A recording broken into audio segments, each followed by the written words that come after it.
Olá, continuo me chamando Armando. Boa noite na paz de Jesus. O som dessa igreja cantando é um negócio extraordinário, né? Sem máscara, melhor ainda. Obrigado aí, governador, por ter liberado os espaços abertos, né? E essa tenda, graças a Deus, não é fechada, não tem ar-condicionado, então estamos bem e melhor que os estádios por aí, né? Muito bom. Então, louvado seja Deus. Eu quero aproveitar a oportunidade aqui também e saudar o pessoal que está na internet. Eu fico sentadinho ali, mas já interagindo com o pessoal. Tem a Arimar, lá de Teixeira de Freitas, na Bahia. Você aí. A Cândida de Macaé, no Rio de Janeiro. O Weber do Rio Branco, no Acre. Tem gente de todo lado, né? Todo canto. Então, louvado seja Deus pela internet, que leva a palavra de Deus bem longe. Hoje de manhã um irmão até perguntou para mim: pastor, eu cheguei atrasado, eu vou assistir o culto à noite, tem alguma diferença? O senhor acha que a bênção do pastor chega lá? Eu disse: a minha bênção não, mas a de Deus chega, né? Eu sou limitado, eu fico por aqui mesmo, né? Mas a bênção de Deus chega, pode ficar tranquilo, onde você estiver, Deus lá estará. Eu estive em Santa Catarina, aí no sul do país. Cheguei lá na quinta-feira, um friozinho de 11 graus, chuva, garoa, e o evento começava na sexta-feira, um evento de família, que já tinha sido pausado por uns 2 anos, devido à pandemia, e foi retomado dessa vez, e pelo frio e pela chuva eu achei que não iria ter muita gente, mas quase 2.000 pessoas estiveram lá. O povo acampou. Pense no catarinense arretado, viu? Era frio, chuva, e o pessoal acampando ali. Eu até perguntei ignorantemente para alguém se eles iam levar aquecedor para dentro da barraca, né? Eu disse: não, leva não. Os cobertores aqui, saco de dormir. Então foi um tempo muito precioso com a missão, a Melca e o pastor Marcos, que esteve lá juntamente com a sua amada esposa, que nos recebeu muito bem, a Cornélia, e também outros amados irmãos que cuidaram da gente com muito carinho mesmo. Então nós aproveitamos, passamos alguns dias a mais ali e retornamos na quinta-feira. Queria convidar você a abrir comigo em Deuteronômio, no capítulo 8. Vamos ficar em pé, mudar de posição, nós vamos aprender algumas lições do povo de Israel, com o povo de Israel lá no deserto. Deuteronômio é um livro maravilhoso, é um livro muito carinhoso, muito amoroso, assim. Eu acho que o amor de Deus aqui vaza por Deuteronômio. Deuteronômio, quando eu entrei na igreja a primeira vez, que a Heloísa me convidou, na igreja lá em Tucuruvi, eu tinha 17 anos de idade, descrente, maluco da cabeça. O pastor falou em Deuteronômio, eu disse: eu acho que é a mãe dele ou a avó dele, porque esse nome aí não me diz nada. E hoje eu fico vendo, anos depois, que esse livro é um livro tão precioso. Deuteronômio, nomos, lei, Delte, 2, então é pela segunda vez a lei foi dada. Primeiro foi dado no Sinai, Êxodo 20, e aí o povo de Israel, prestes a entrar na terra prometida, Deus então reedita a lei para aquela geração, vocês vão entender já já. Toda essa relação da saída do povo até a chegada na terra prometida, como isso tem a ver com a minha vida, com a sua vida, com a nossa vida. Nós queremos hoje meditar sobre as lições no deserto. Obedeçam cuidadosamente a todos os mandamentos que hoje lhes dou. Assim vocês viverão e se multiplicarão e entrarão e tomarão posse da terra que o Senhor jurou dar a seus antepassados. Lembrem-se de como o Senhor, seu Deus, os guiou pelo deserto, estes 40 anos, humilhando-os e pondo à prova seu caráter, para ver se vocês obedeceriam ou não a seus mandamentos. Sim, Ele os humilhou, permitindo que tivessem fome. Em seguida, ele os sustentou com maná, um alimento que nem vocês, nem seus antepassados conheciam, a fim de lhes ensinar que as pessoas não vivem só de pão, mas de toda palavra que vem da boca do Senhor. Ao longo de todos esses 40 anos, suas roupas não se gastaram, seus pés não incharam, nem criaram bolhas. Pensem nisso. Assim como o pai disciplina o filho, também o Senhor, seu Deus, disciplina vocês para o seu próprio bem. Portanto, obedeçam aos mandamentos do Senhor, seu Deus, andando em seus caminhos e temendo a Ele. Senhor, continua falando conosco. Te louvar, te adorar, é a melhor coisa que fazemos aqui e agora, pois o faremos na eternidade, para sempre. O Senhor colocará na nossa boca um novo cântico. E quando o teu povo se reúne em teu nome, Senhor, a manifestação de louvor traz libertação. Demarca na terra um território santo, um lugar onde a tua presença e o teu poder se manifestam. Nós te adoramos, porque a tua igreja hoje à noite, hoje pela manhã, não só aqui, mas em vários lugares do mundo, adorou o teu nome, fez envergonhar principados e potestades, o diabo derrotado, envergonhado, porque ele perdeu as vidas que outrora estavam escravizadas ao pecado, a ele e ao mundo, mas foram libertas pelo sangue de Jesus, e por isso cantam louvores ao teu nome, glórias ao teu nome, Senhor. Nós somos peregrinos e forasteiros, estamos caminhando em direção à eternidade, anelamos a tua vinda. Enquanto isso, ensina-nos a caminhar no deserto, como o Senhor ensinou o povo de Israel. Fala conosco, é o que te pedimos nesta noite, em nome de Jesus. Amém. Podem sentar.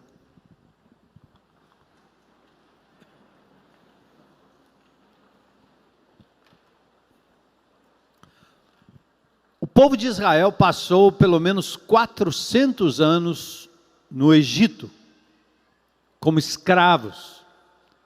Primeiramente foram beneficiados pela chegada de José, que foi alçado a governador, porque Deus deu a ele o dom de interpretar sonhos, e ele deu com uma finalidade específica, demonstrar o poder de Deus, a diferenciação de José dentre os demais agoureiros da época, e aí José foi levado a um posto importante. Com isso ele teve a bênção de poder abençoar não só o Egito, porque ele era um exímio administrador dos bens, e quando a seca graçou toda aquela terra, Israel também se beneficiou, inclusive sua família.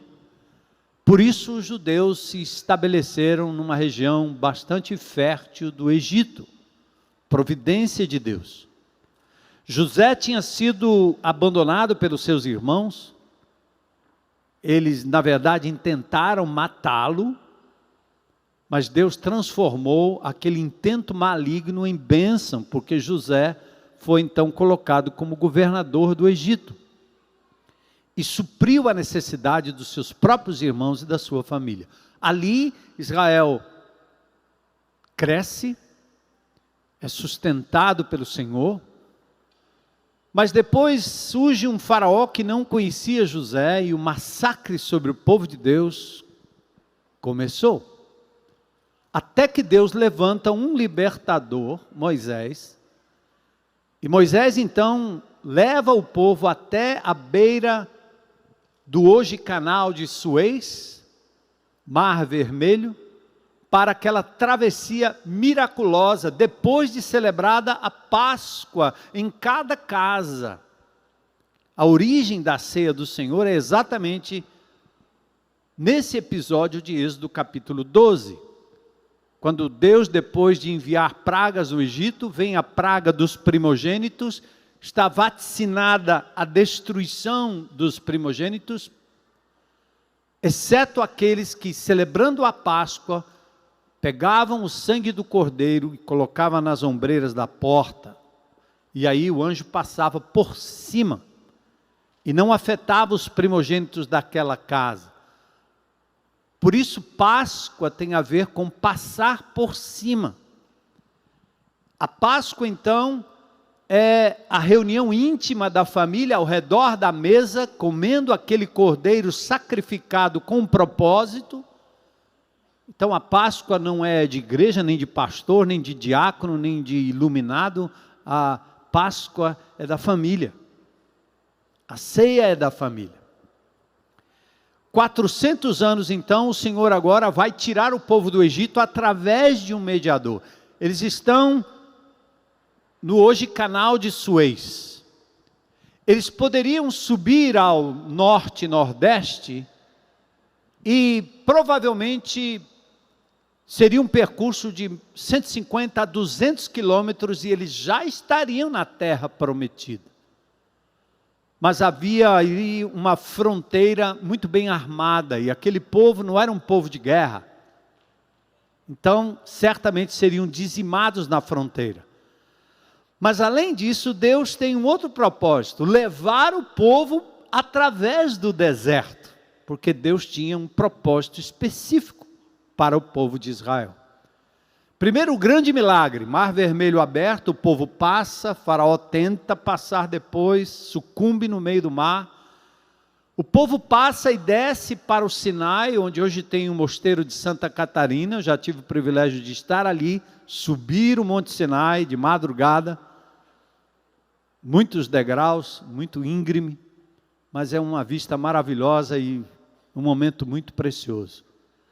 Da travessia até o Monte Sinai, onde Deus daria a lei para Israel, estamos falando aí de 350 quilômetros.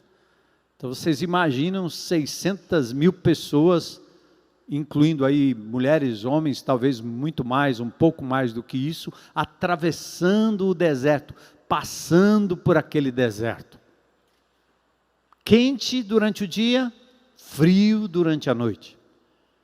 350 quilômetros até o Sinai. Do Sinai, subindo, passando por Eilat, que hoje é uma cidade muito linda também, fronteiriça com 3 países ali. Moisés vai a Cades Barneia, uma cidade de onde ele então envia 12 espias. Ele escolhe 12 pessoas e diz a eles: entrem na terra. Vão lá saber como é. Deus prometeu, então venham com o relatório. E daqueles 12, 10 retornam dizendo: as cidades são fortificadas, os homens são enormes, provavelmente há homens de guerra ali, não tem condição. É verdade que é uma terra frutífera, os frutos são lindos, grandes, poderosos, mas o povo também o é, então não dá para entrar.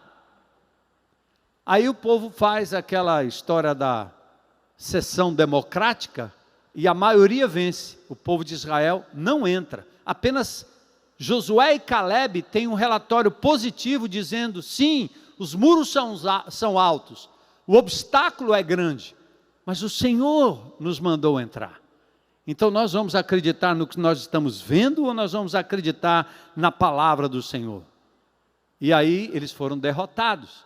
A consequência disso é que Israel,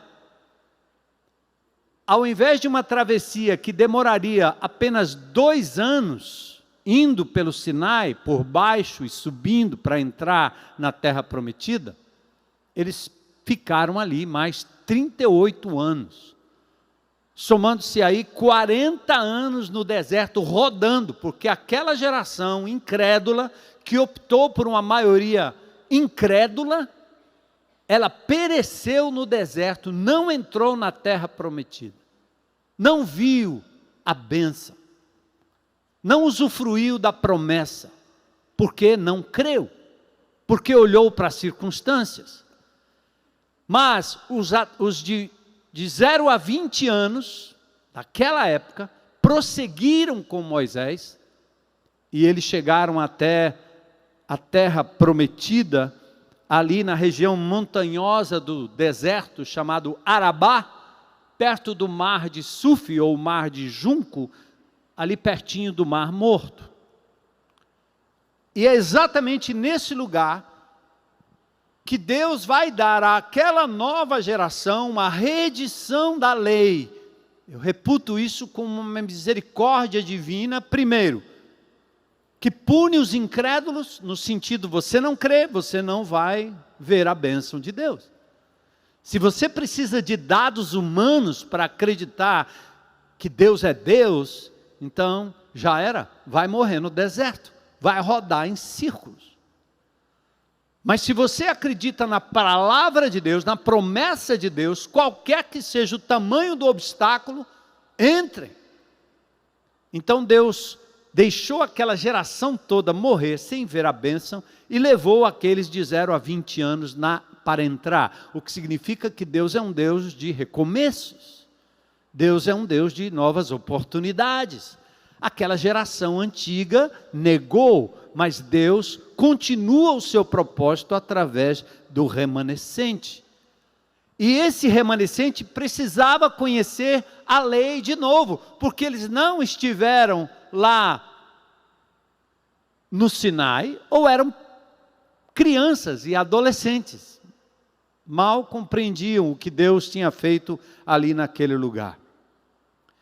Mas uma coisa importante também, para a gente pensar como povo de Deus, como homem de Deus, como mulher de Deus, preste atenção numa coisa.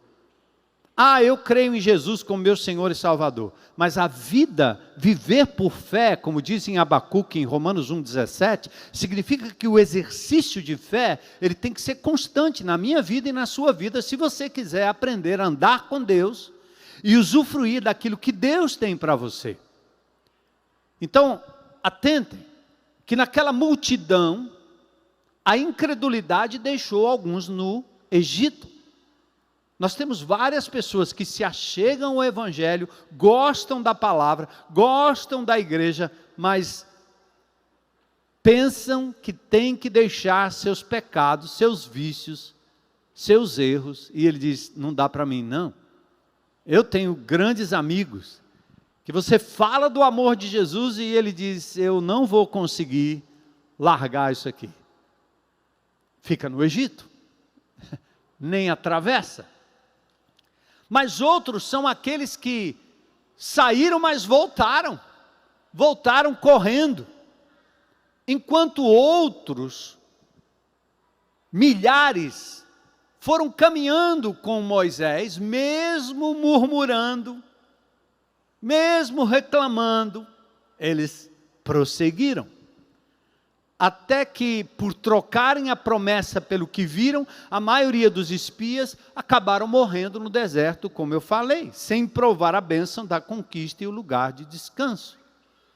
São aqueles que experimentam a salvação, mas eles ficam pelo meio do caminho. Não é que não seriam ou não serão salvos, mas não usufruem da bênção plena que Deus tem, de ver o milagre de Deus na sua vida, porque tudo tem que ser lógico, tudo tem que ser previsível, tudo tem que ser na força do nosso braço, e a lógica de Deus não é essa.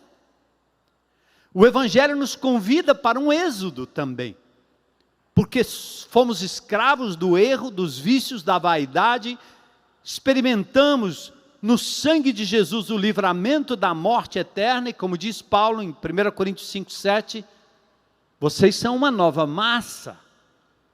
Então vamos deixar o velho fermento para trás, porque Cristo é a nossa Páscoa. Texto lindo. O próprio Jesus é que vai nos conduzindo agora, como Israel foi conduzido por Moisés, a um deserto. Nossa pátria está nos céus, nós somos forasteiros. A nossa terra prometida não é num condomínio de luxo em Fortaleza ou em qualquer outro lugar do Brasil. Nossa terra prometida não é o nosso carro, o nosso negócio. Não é o rendimento na bolsa, na criptomoeda, no Bitcoin, não é isso. Não é uma viagem a algum lugar. Nós não temos pátria fixa aqui. Paulo diz em Filipenses 3:20 que a nossa cidade está nos céus. Nós somos forasteiros e peregrinos, diz Pedro em 1 Pedro 1. Ele nos chama de forasteiros e peregrinos.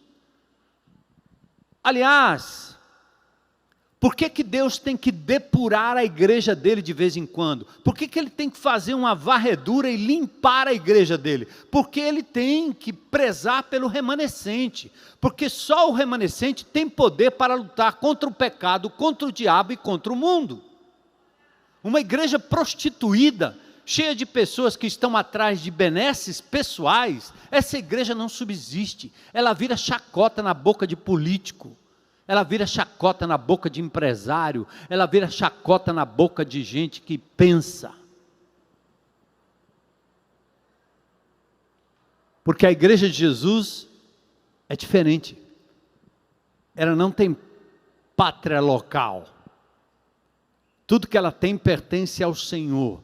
Ela está em busca de uma Jerusalém celestial, de uma herança celestial. E para ela o que mais importa é andar na presença de Deus, seja no vale, seja no monte, seja na dor, seja na bênção, seja no ganho, seja na perda.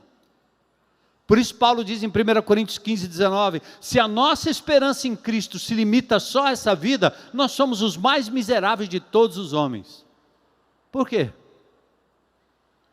Porque se você entrou para o Evangelho para resolver o problema do seu estômago, do seu fígado, da sua dor, da sua casa, do seu filho, do seu pai, do seu marido, da sua mulher, do seu negócio, é melhor você correr para outro canto. Tem gente que resolve isso de uma forma muito mais fácil.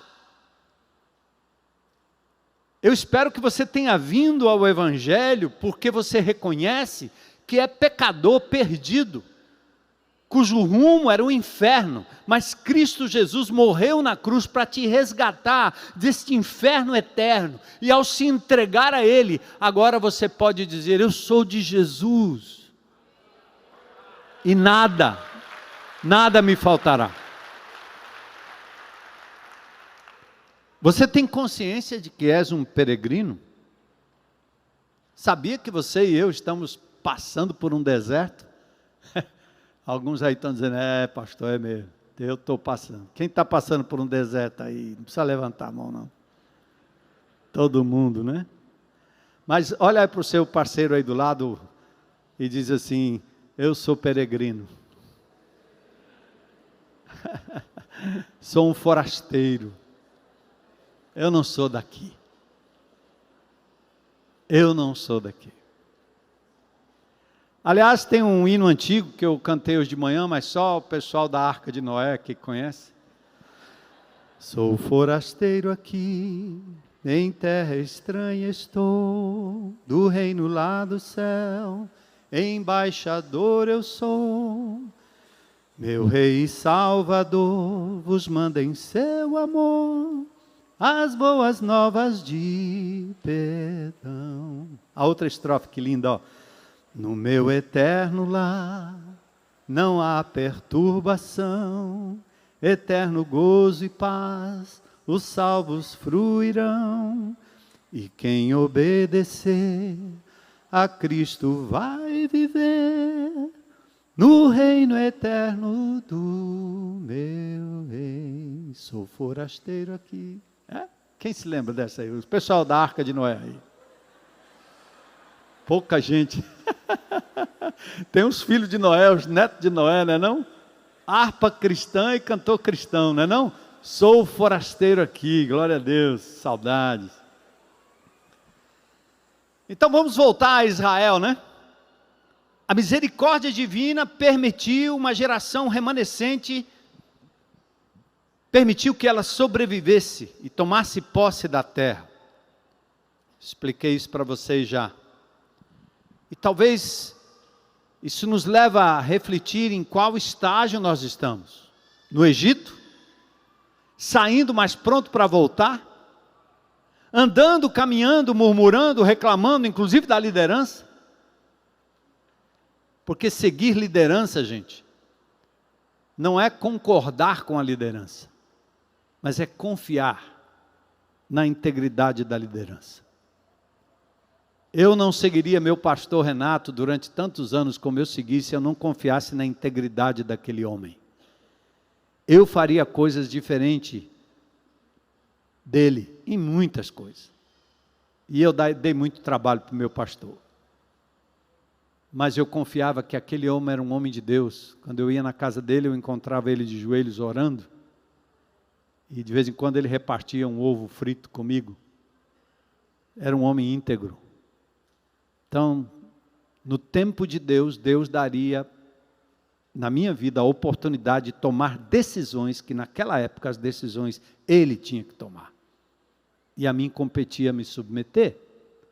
Mas o povo de Israel sai com Moisés, mas na primeira oportunidade eles estão querendo acabar com Moisés.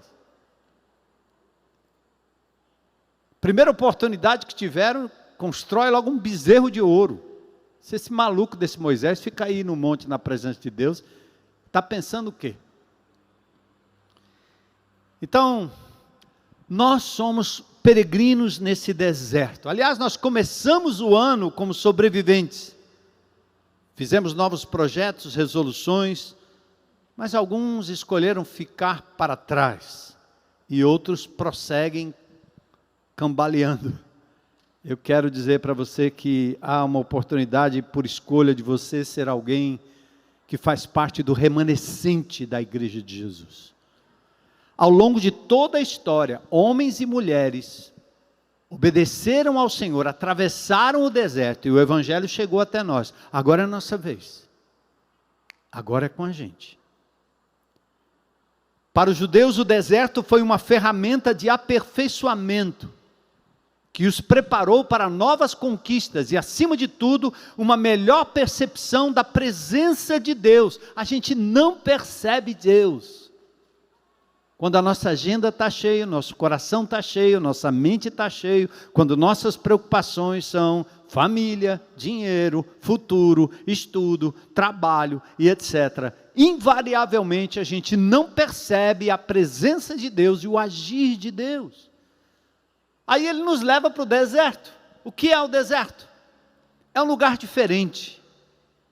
É um lugar inóspito, hostil, tem pedras, areias, vegetação rasteira, feras, serpentes, escorpiões, secura, frio, calor, lugar de desolação, solidão, mesmice, desconforto, temperaturas extremas, escassez, incerteza, limitação física, limites extremos, vazio, despido de segurança, provação, tentação. Isso é deserto. Todos vivemos o nosso deserto. Aquelas situações de transição entre o que você idealizou lá atrás, você sonhou, você pensou, mas antes de alcançar, você teve que passar por alguns estágios da sua vida, estágios não muito fáceis. Então, descreva aí para você mesmo, qual tem sido o seu deserto? Está durando 40 anos o seu deserto? 40 meses? 40 dias? 40 minutos, não sei. Para Israel era a promessa de uma nova terra, uma nova etapa, um novo tempo, novas conquistas. Para você, além da eternidade que te espera, que me espera, que nos espera, quem sabe, a promessa para você é um novo emprego, um casamento, uma melhora da saúde, uma nova casa, um novo lugar. E eu queria convidar você a acreditar que há sim um futuro melhor. Há uma possibilidade de restauração de todas as coisas. É possível vermos novas conquistas. É possível ver a vitória do bem contra o mal. É possível ver a justiça de Deus prevalecendo sobre a injustiça. Parece impossível, mas vai acontecer. Nesse momento as promessas dependem de quem na sua vida? Quem prometeu? Nós cantamos isso aqui agora. Quem é que fez promessa para você e não cumpriu? Quem foi que prometeu coisas sobre as quais você está colocando a sua vida? Sabe aquele negócio, eu vou te amar até morrer? Hã?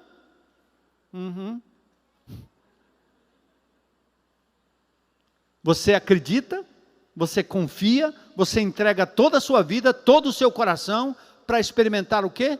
Decepção. Ou você é traído, você é deixado, você é abusado, você é abandonado, ou você é ignorado, ou você é amado de vez em quando. Então, quando a promessa vem nesse plano horizontal dos homens, quando você pensa em geopolítica, e é o Putin, é o Biden, quem é? Quando você pensa no dinheiro, onde é que eu ponho o meu dinheiro? Compro dólar? Petrodólar? Criptomoeda? Bitcoin? Herança? Vai vender? Vai comprar? Seu salário? O patrão? E a sua saúde? É a pandemia, 1 dose, 2 doses, 3 doses, 4 doses, 5 doses, 10 doses, 20 doses, é onde você vai parar? Eu pensei que uma só resolvesse, mas precisou 2, agora 3, depois 4. E as pessoas continuam infectando e sendo infectadas. Deus, pela sua misericórdia, mandou a cepa Ômicron, e nos fez chegar a esse estágio, louvado seja Deus. Mas há quem ponha a esperança na Pfizer.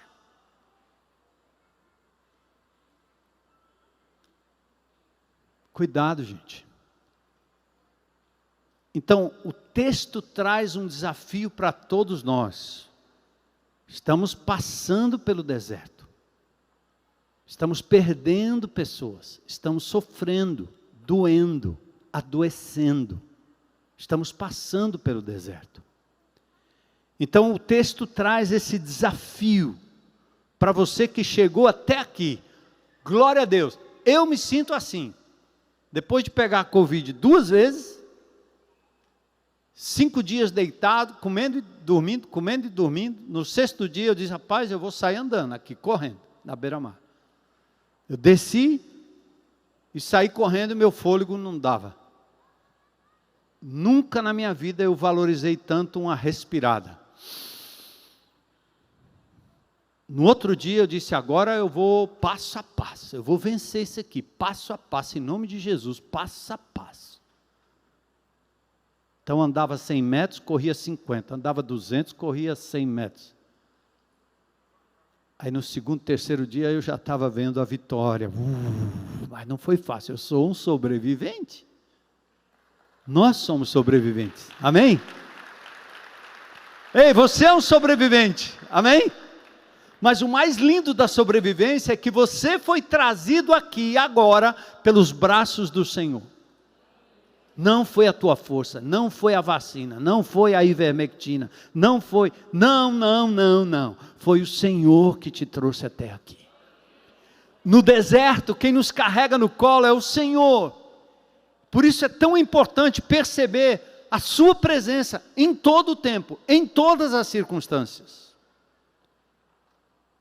Quais são as lições do deserto que os judeus tiveram que aprender, ou foram advertidos pelo Senhor, e que servirão para nós hoje? Primeira, verso 1. Tenham o cuidado de obedecer. Primeira lição, seja obediente no deserto. Não vacila. Vocês sabem que eu gosto de rally, né? E lá nessa conferência eu encontrei tanto ralizeiro amigo. Teve uma hora que a Heloísa disse assim, eu não sei se o povo entendeu a mensagem, mas a macharada de rally, eles captaram tudo. Os homens vinham conversar comigo. Mas quando você atravessa o deserto não tem planilha. O cara que está do lado aqui dizendo direita, esquerda, em frente, 90 graus, 40 graus. No deserto não tem estrada. Então são colocados alguns pontos fixos, que a gente chama de waypoint. O GPS determina ali aquele ponto. E o navegador vai dizendo para a gente, está aqui à direita. Não vá pela esquerda. Muitos caem em valeta, muitos sucumbem num funil de duna, caem de cabeça, capotam, Porque você tem que obedecer o que está escrito. Então Deus está dizendo assim: tenham o cuidado de obedecer toda a lei que eu hoje lhes ordeno. O desafio aqui, gente, a palavra é: prestem atenção, povo de Deus. Não é à toa que nós, pastores e líderes, estamos ensinando vocês a ler a palavra de Deus diariamente, a olhar para esse texto e dizer o que Deus está me dizendo e o que eu vou fazer a respeito, porque você corre o risco de tropeçar.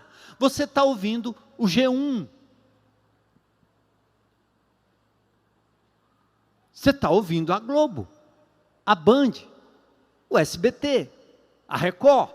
Você está ouvindo o noticiário, você está ouvindo o WhatsApp, você está ouvindo o Telegram, você está ouvindo, é isso que você está ouvindo. E eles estão te dizendo tudo como vai acontecer. Vai piorar, vai melhorar, vai errar, vai não sei o quê, vai tropeçar, vai acabar com tudo, vai ter guerra, não vai ter guerra. E você está aqui para a direita, para a esquerda, vivendo um drama louco.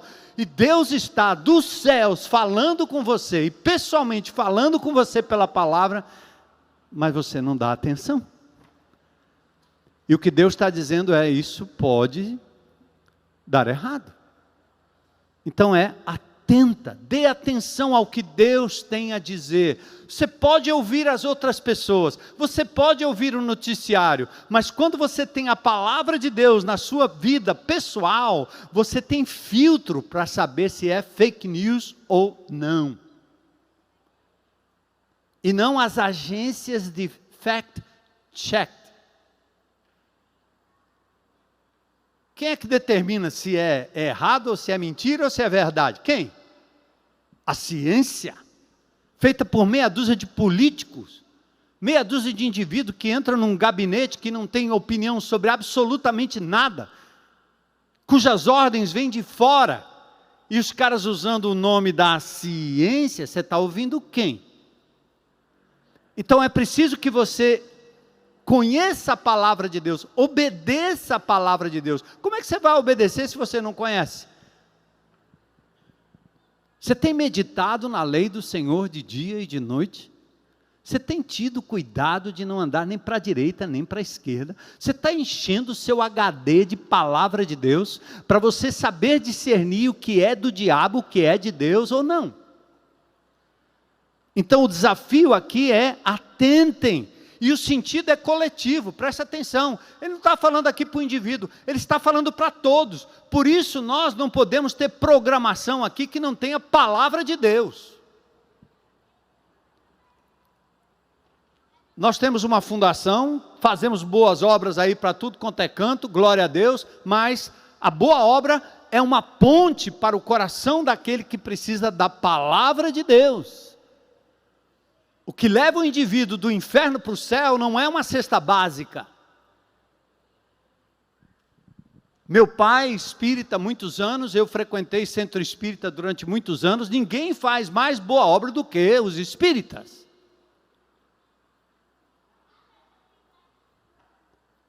Mas eles não conhecem o caminho da salvação.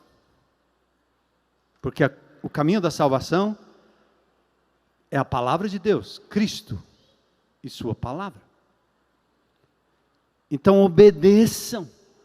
Aqui ele diz assim: para que vocês tenham vida, para que vocês se multipliquem, para que vocês tenham morada. Não tem atalho, obedeça. Você quer emagrecer sem disciplina alimentar? Como assim? Que mágica é essa? Você quer ser atleta sem treinar? Que mágica é essa? Você quer cozinhar sem saber, sem ouvir a tia, a avó, dizendo para você como é, ou olhando na receita? Ah, entornou o caldo. Ora, você fez diferente da receita. Segue a receita. Atenção, povo de Deus. Essa igreja aqui, por convicção da sua liderança, não é uma igreja que vende placebo. Não é uma igreja que vende uma solução rápida para os seus problemas. Não é uma oração, não é uma palavra que eu decreto. Você decreta coisa nenhuma. Quem é você para decretar o quê? Deus decreta que você deva obedecer e deve obedecer a sua palavra. É obediência. Ah, mas eu fiz algumas coisas que o Senhor me pediu. Sim, obediência parcial não serve.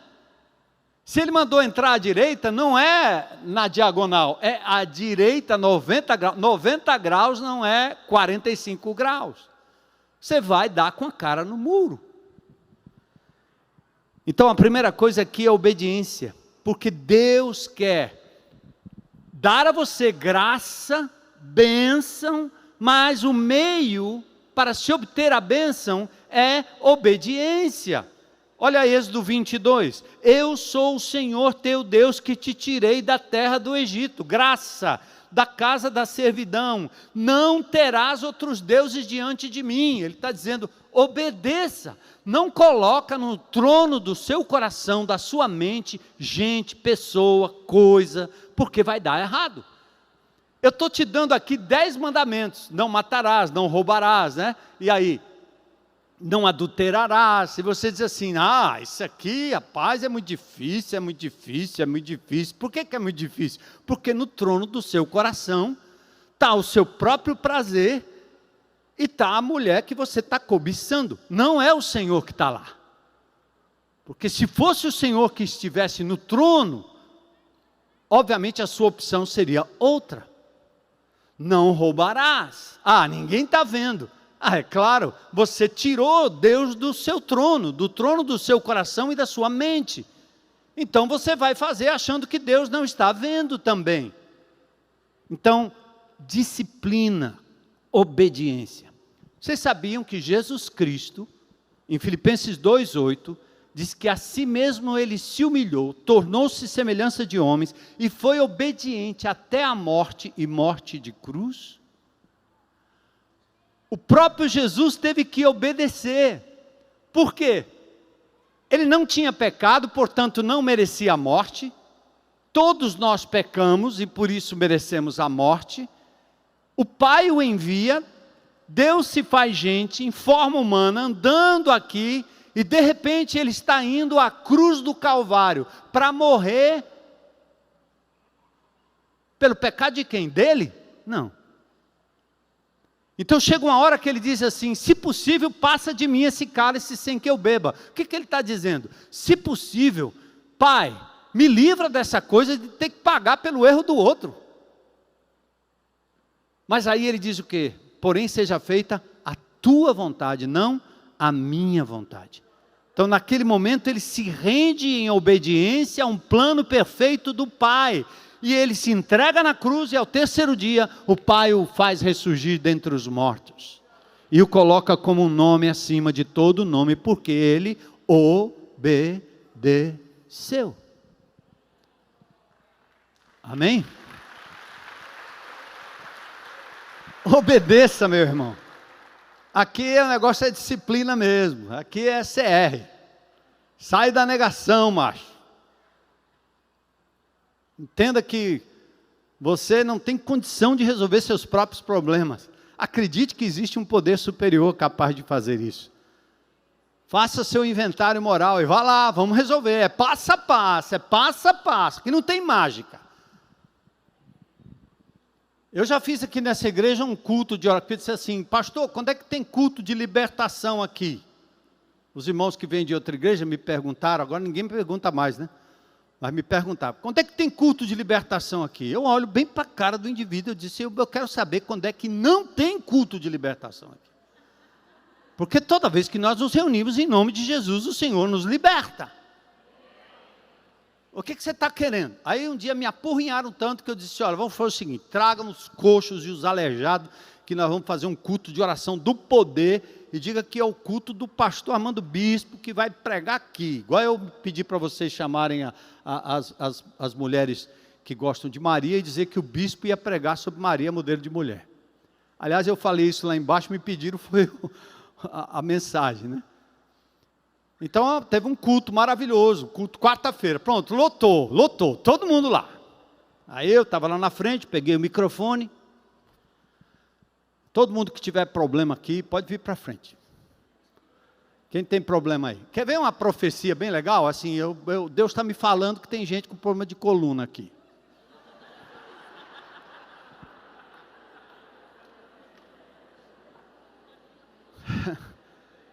Aí eu chamei, venha, todo mundo para frente. Pode vir para frente aqui, pode vir para frente. Todo mundo, pensou, pastorzão poderoso. Igual o pobre do irmão me perguntando, né? Irmão, a unção do Senhor está aí, viu? Eu estou aqui, limitado. Aí naquele dia, né? O povo veio para frente e pronto, agora o pastor vai. Aí o que eu fiz? Microfone sem fio. Quando o povo veio para frente, eu fui lá para trás. Aí, olhando para mim, né? Aí eu sentei numa cadeira lá atrás, fiquei lá sentado. Aí alguns irmãos que estavam sentados não foram para frente, né? Eu disse, irmão, vai lá e ora para aquele povo ali, vai lá, ora lá, vai lá, ora lá. Porque o Espírito Santo está em você, não está não, amado? Do jeito que está em mim. A unção está comigo, a unção está com você. E aí sabe o que aconteceu naquele dia? Deus operou curas, milagres. Você não precisa estar num culto público. Você não precisa fazer pataquada, como dizia meu pai. Você não precisa fazer essa coisa artística que atrai pessoas, dá dinheiro até, mas você engana o povo com placebo, porque não é assim que Deus age no deserto. Deus pede que você obedeça. Obedece à lei do Senhor. Não te desvia nem para a direita, nem para a esquerda. Obedece. Por isso Jesus foi obediente até a morte e morte de cruz. A segunda coisa. Lembra, traz a memória no deserto, está sufoco aí? Deus está dizendo, lembre-se de como o Senhor, o seu Deus, os conduziu por todo o caminho. Lembre-se. A renovação do pacto aqui vem num contexto de exortação à memória. Não te esqueças do que Deus já fez, gente. Lembre que o Senhor lhe conduziu por 40 anos, para te humilhar, para te provar, para conhecer suas intenções. Traz a memória, porque mesmo nos momentos difíceis, mesmo naquelas coisas que você gostaria de esquecer para sempre, o Senhor esteve com você lá. A gente gosta de lembrar, às vezes, quando a gente vai fazer rememoramento, né, vai voltar para trás a lembrança, a gente lembra das desgraças e se esquece do cuidado de Deus. Bendize a minha alma ao Senhor e não te esqueças de nenhum só de seus benefícios. Para, meu irmão, olha para trás e veja quanto Deus já fez na sua vida. Como Ele esteve com você em todo o caminho do deserto. E é o seguinte, deserto é lugar de horror. Você pode dizer assim, não quero nem lembrar. A lembrança me dói. Mas não se esquece, o que Deus está dizendo é, lembra que eu estive com você lá e eu livrei você. Você estava sendo abusado, mas eu estava com você lá. Você estava sendo passado para trás, mas Deus não estava ausente, Ele estava com você lá. Porque Deus não faz mágica, Ele não acaba com o problema do mal. Lembra, nós falamos da Teodiceia, numa pregação aqui? A conciliação entre o Deus bom e o problema do mal. É o pecado, é o ser humano, é a desgraça humana. Deus não faz isso com um passo de mágica. O que Ele faz é mudar o coração do ser humano e prometer a ele que um dia haverá novos céus e nova terra, onde não haverá mais dor, nem pranto, nem pecado, nem estupro, nem abuso, nem traição, nem mentira, nem corrupção. Vai acontecer. Esse velho corpo corruptível se revestirá do incorruptível. Então lembra que o Senhor te guiou por todo o caminho. É difícil acreditar que Ele esteve lá naquela situação difícil, mas Ele esteve lá. A esposa de um amado irmão que trabalha aqui na nossa igreja cristiana, hoje de manhã me falava em lágrimas, depois da mensagem, pastor, O senhor estava pregando sobre Filemão, nós fomos para casa, nossa casa foi assaltada, 3 assaltantes, levaram tudo, levaram minhas joias acumuladas ao longo de anos, lembranças caras, fotos, tanta coisa, mas ela disse, tem algo acontecendo comigo que eu não entendo, eu não estou sentindo falta de nada, porque tudo que restou para ela, foi o Senhor. E a pergunta é, Ele é suficiente ou não? Ele basta ou não? E aí você tem que fazer como Paulo na definição de contentamento, né? Tendo como se não tivesse. Não tendo como se tivesse. Tendo como se não tivesse. Isso não tem importância para mim. Isso não é a minha vida, isso não é o meu valor. Isso não é o que me define, se eu tenho um carro bonito, grande, preto, se eu tenho casa, se eu tenho carro, se eu tenho dinheiro, se eu tenho status, se eu tenho diploma, se eu tenho insígnia, tendo como se não tivesse. Ou, não tendo, feliz como se tivesse, porque o Senhor me basta. Eu sou filho do rei, eu vivo no referencial que Ele diz acerca de mim. Então todos temos experimentado da provisão divina no meio do deserto. Então lembra, esses 40 anos, só um lembretezinho aqui, está duro, está demorando, não é não? Lembra de Abacuque? Deus não quer que você seja um alienado falando coisas positivas. Não, eu nunca me preocupo. Não, eu nunca não sei o quê. Não. Abacuque faz é o seguinte, Senhor, está demorando, até quando essa desgraça sobre nós aí? Então Deus até permite que você dialogue com Ele. Percebe que quando você está brigando com Deus em oração, você está reconhecendo que Ele está lá, entende? Você não vai para o fórum, para a delegacia, você não vai para o prefeito, você não vai brigar com ninguém. Você está na frente do Senhor dizendo, eu estou aqui nesse deserto, está doendo, até quando? Aí Abacuque chega uma hora que ele diz, eu vou subir na torre de vigia para eu olhar e eu vou ficar esperando aí alguma coisa, uma luz no horizonte. O que é que Deus vai falar? E a resposta de Deus é assim, aguarda a visão, num tempo designado ela virá, ela fala do fim, não falhará, ainda que demore, espere, não se atrasará. O tempo de Deus não é o seu tempo. Então não fique marcando hora para Deus, tá certo? Entende?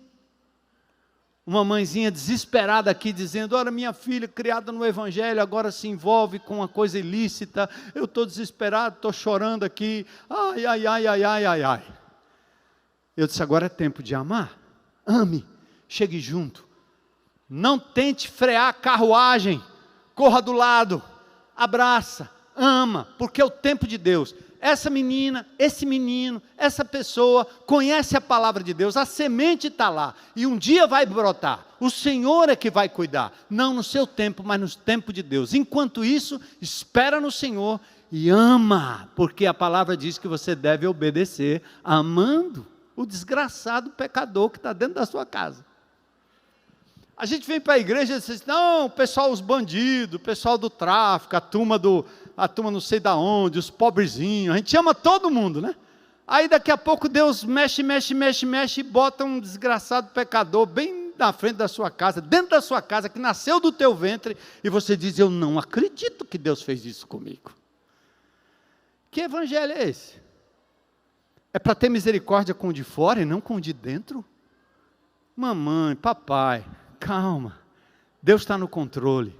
Faça o seguinte, ame, abrace, não fique espetando Bíblia na cabeça do teu filho que já conhece a palavra de Deus.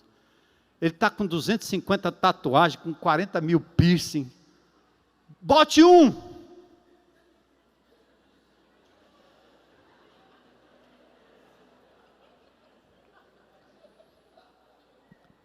Eu já lidei com um adicto de maconha. O cara deu uma fissura, ligou para mim, pastor, eu estou aqui numa fissura, eu vou fumar. Eu disse, espera aí que eu vou fumar contigo. segura, segura, que eu estou chegando. Aí quando eu cheguei lá, ele estava todo tremendo. Eu disse, onde é a boca? Onde é a boca aí que eu vou buscar? Nós vamos fumar junto aqui. Ele olhou para mim e começou a chorar. Ele disse, eu não faria isso com o Senhor. Então eu não quero que você faça isso com o seu Deus. Parou.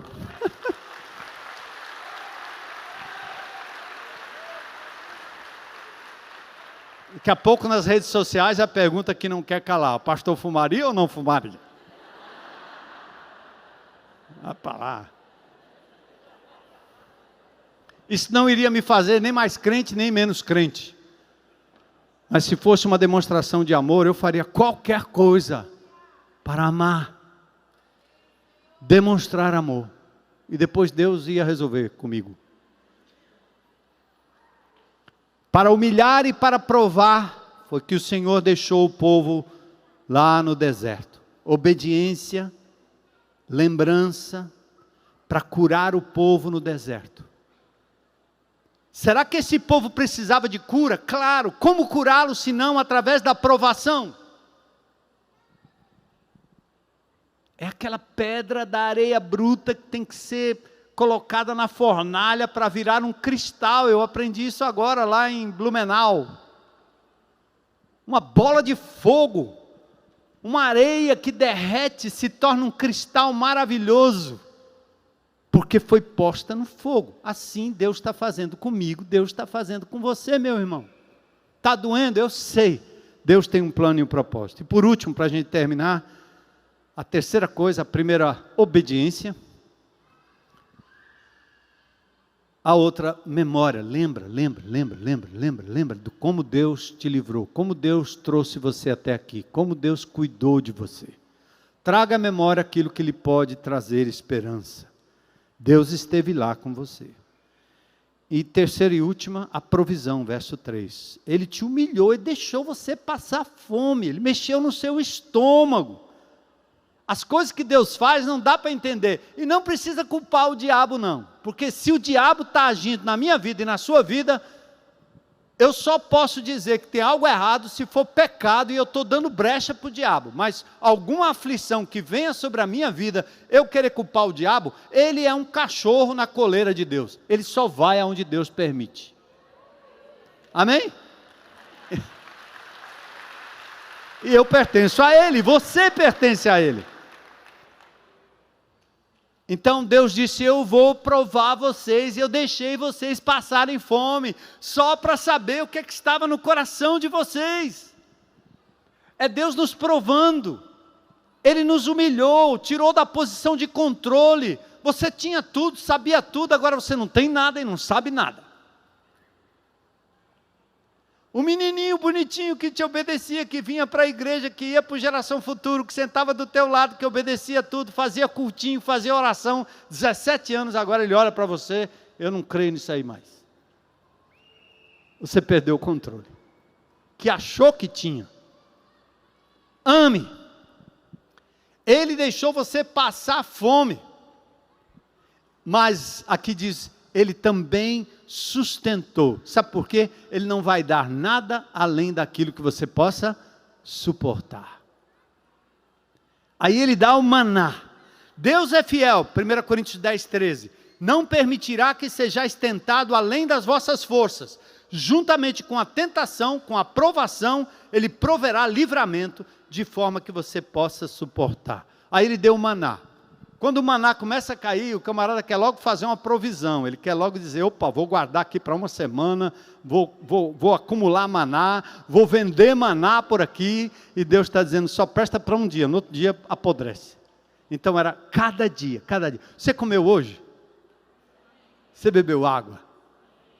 Então dê graças a Deus.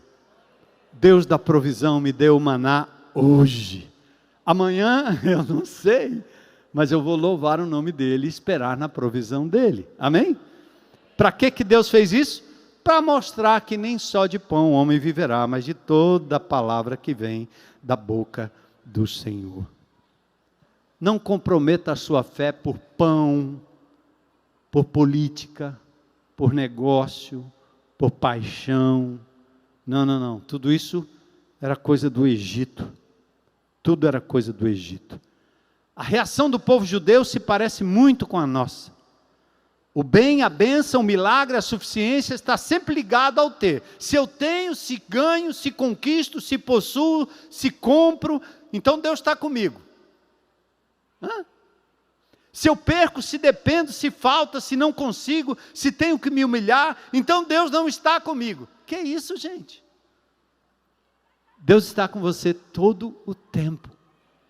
No ganho, na perda. Isso é contentamento. Jesus passou por isso, né? Se és o Filho de Deus, manda que essas pedras se transformem em pães. Ele estava com fome, era legítimo, ele podia fazer. Mas o que é que o diabo queria? Que ele usasse o seu poder divino para suprir uma necessidade humana. Mas ele foi obediente, se submeteu e disse: nem só de pão viverá o homem. Aliás, ele responde assim, está escrito. Vamos fechar? Qual é a grande lição do deserto? Dependência de Deus e reconhecimento que todas as conquistas futuras virão em decorrência da graça e da provisão de Deus conquistada pela obediência, pela memória das coisas que Deus tem feito e pela provisão divina.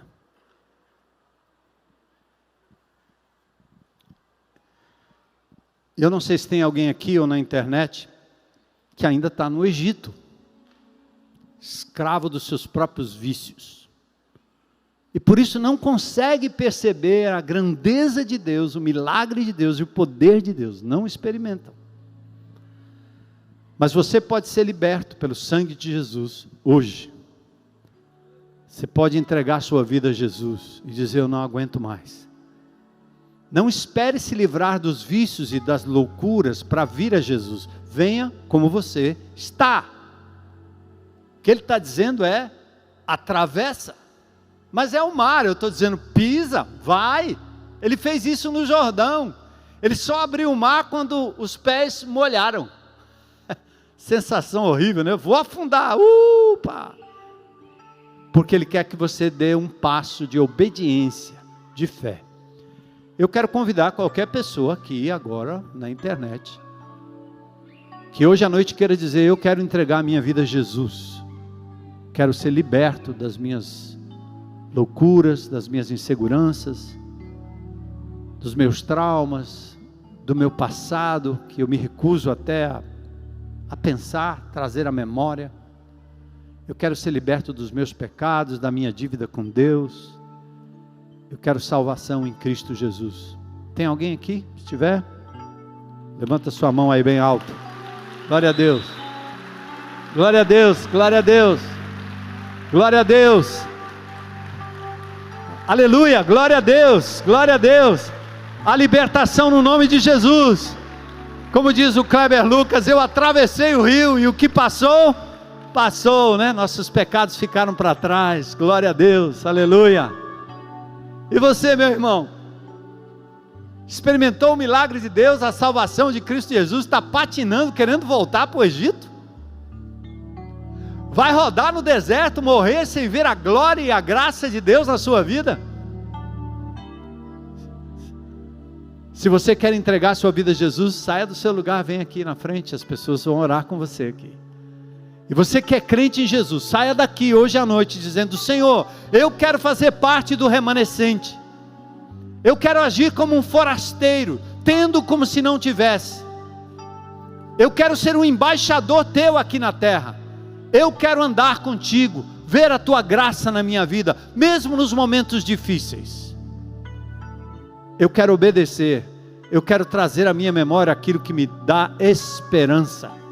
Quero olhar para aquelas coisas ruins que intentaram contra mim, como José que disse para os seus irmãos: vocês intentaram o mal, mas olha o que Deus fez, transformou em bem para a sua honra e glória. Aleluia. Isso, vem, você quer entregar sua vida a Jesus, está segurando aí, sai do Egito, aí é lugar de morte, aí é lugar de perdição. O lugar certo é nos braços de Jesus, a nossa Páscoa. Hoje é o chamado Domingo de Ramos, né?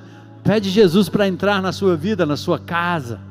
Estende aí seu coração para Ele, como esses aqui hoje. Glória a Deus, glória a Deus. Deus abençoe, cara. Deus abençoe. Casal lindo, glória a Deus, glória a Deus, glória a Deus. Vamos, igreja de Jesus, viver como remanescentes nessa geração, ajudando as pessoas a passarem por suas lutas, mas a luta maior é a luta contra o pecado. Ajude a sair das garras do inimigo, sejam embaixadores de Jesus, arautos da verdade. Enquanto isso, sem disfarçar, sem positivismo mentiroso, sem placebo evangélico, pode expor suas dores, mas diga assim: Deus está comigo, aqui e lá. Glória a Deus, cara, glória a Deus, glória a Deus. Vamos aplaudir aqui.